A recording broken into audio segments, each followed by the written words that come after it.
കാണുമ്പോൾ തോന്നുന്ന ബുദ്ധിമുട്ടേ ഉള്ളൂ. ട്രൈ ചെയ്ത് നോക്കാൻ പറ്റിയ ഈസി ബ്രേസ്ലെറ്റ് കിറ്റ്. ഗോൾഡൻ കമ്പിയിൽ അല്ലെങ്കിൽ മെമ്മറി വയറിൽ B7000 ഗ്ലൂ വെച്ചിട്ട് ഒരു ഗോൾഡൻ മുത്ത് സ്റ്റിക്ക് ചെയ്യണം. കുറച്ച് കഴിഞ്ഞതിന് ശേഷം ലൈറ്റ് ബ്രൗൺ കളറുള്ള ക്രിസ്റ്റൽ ബീഡ് 15 എണ്ണം കോർക്കുക. റിങ്ങിൻ്റെ ഹാഫ് വരെ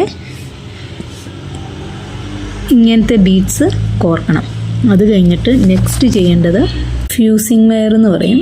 ഈ വയർ രണ്ടായിട്ട് മുറിച്ചിട്ട് രണ്ട് സൈഡിലുണ്ട് ഇങ്ങനത്തെ ഒരു മുട്ട്. അതിൽ നമ്മൾ മുമ്പേ കോർത്ത ക്രിസ്റ്റൽ ബീഡ് നടുക്ക് വെച്ചിട്ട് ഇതിൻ്റെ ഇങ്ങനെ ഒരു കോണിലോട്ടാക്കിയിട്ട് ഇവിടെ നമുക്ക് ജസ്റ്റ് കോർത്ത് വെച്ചിട്ട് ഈ B7000 ഗ്ലൂ കൊണ്ട് ഫുൾ സ്റ്റിക്ക് ചെയ്ത് വെക്കണം. അല്ലെങ്കിൽ ഇതിങ്ങനെ ഓടി നടക്കും. ഇങ്ങനെ ഇവിടെ ഫിക്സ് ചെയ്യണം.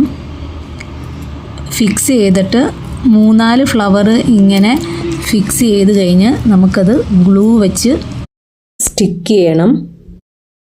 മിഡിൽ ഭാഗത്ത് ഈ ഫ്ലവർ റിപ്പീറ്റ് ചെയ്യണം.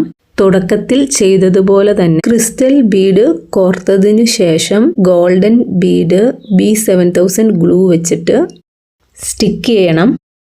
ബ്രേസ്ലെറ്റ് ഇങ്ങനെ 2 രീതി ചെയ്യാം. ഒന്ന് ഇങ്ങനെ വിട്ടു നിൽക്കുന്ന രീതിയിലും ഒന്നിങ്ങനെ ഓവർലാപ്പ് ചെയ്യുന്ന രീതിയിലും. ഏതാ കൂടുതൽ ഇഷ്ടപ്പെട്ടതെന്നൊന്ന് കമൻറ്റ് ചെയ്യാൻ മറക്കരുത്.